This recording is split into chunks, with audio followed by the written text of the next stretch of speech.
ಪುತ್ತೂರು ಕಸಬಾ ಗ್ರಾಮದ ಪರ್ಲಡ್ಕ ಜಂಕ್ಷನ್ ಎಂಬಲ್ಲಿ ಗಾಂಜಾ ಮಾರಾಟ ಮಾಡುತ್ತಿದ್ದ ಪುತ್ತೂರು ಕಸಬಾ ಗ್ರಾಮದ ನಿವಾಸಿ ಮೊಹಮ್ಮದ್ ತೌಸಿಫ್ ಎಂಬಾತನನ್ನ ಪುತ್ತೂರು ಪೊಲೀಸರು ಬಂಧಿಸಿದ್ದಾರೆ.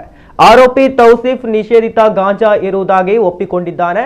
ತಪಾಸಣೆ ನಡೆಸಿದಾಗ 400 ಗ್ರಾಂ ಗಾಂಜಾ ಪತ್ತೆಯಾಗಿದೆ.